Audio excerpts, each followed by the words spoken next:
The UK stood side by side with the US in the war on terror from the outset. And 10 years after the attacks, have the British people changed their opinion about why the war is being fought in the first place?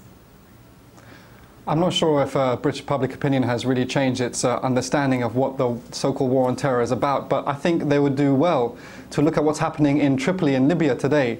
Whereas we were told that Al-Qaeda is the existentialist threat to the West, we have now NATO's main rebel commander in Tripoli, who was a former friend of Al-Qaeda and a so-called jihadi.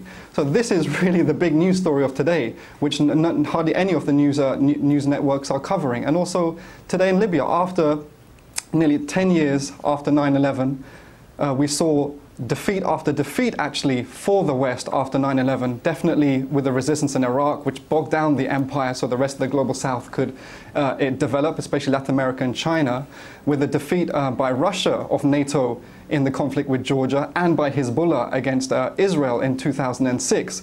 We're finding now that empire wants to go back on the offensive in its war against the global South, which is Libya today, and probably going to be Syria and Algeria and South Africa and others to follow. You were talking about perception and you bring up Libya. I mean, the UK recently joined the US in intervening in Libya. Is there a feeling that this particular campaign is justified, comparing that with the perception on the war on terror 10 years ago?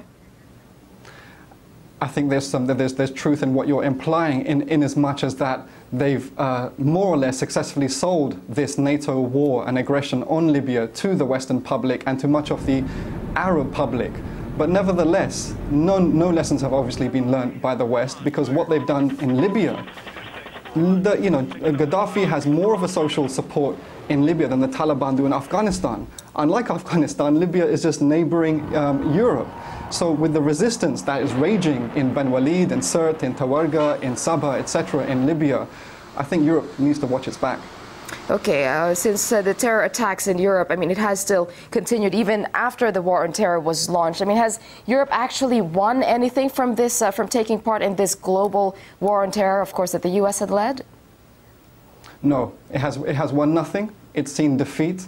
And the West is not stupid. I mean, perhaps the rest of the global South are not intelligent enough to defend itself, therefore the West are more intelligent. But they knew that they had to, the way that they had to sell a war had to be different to the whole axis of evil thing, which was about not even, for China example, having killed Osama bin Laden. You don't see that as anything gained? No, I think if it was a gain, it would be trying to develop a relationship of mutual respect and friendship with the rest of the world. But what we're seeing now with Libya and Syria and other countries to follow is that they're progressing on this war path by slightly different media and propagandistic means. Okay, well, let's talk about the invasion of Iraq, just continuing on that. It was never sanctioned by the UN. I mean, it turned out that there were no weapons of mass destruction, essentially staged under false pretext. Is there a sense that someone should bear responsibility for the war, I mean, that cost thousands of lives here?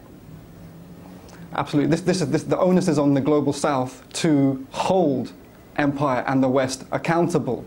The attack on Iraq, like the attack on Libya, is an attack on the forward positions of the global South. So the responsibility is on the global South to defend itself, and in so doing, and I'm a loyal friend of the global South, we failed in that. Chavez is the best brother of Gaddafi. Chavez should have cut off the oil to North America like Russia did to Europe. So I think there is weakness in the global South that we need to strengthen. Okay, just very briefly, quickly, lessons learned. Lessons learned over the last 10 years on this war on terror. What should the world have learned from it? The world has to learn that the West will never give up its domination of the globe without devastating and taking the rest of the world to war. So in as much so doing, the main lesson for us to learn is how do we develop our effective internationalism against aggression of the West. And we have to, the global South has to make the West pay and hit them where it hurts. And that doesn't mean any violence. It means stop the oil that Russia did to Europe. So I think this is the main lesson to be learned. All right. Well, thanks very much for your thoughts there. Live from London, journalist Sukant Chandan. Thanks again.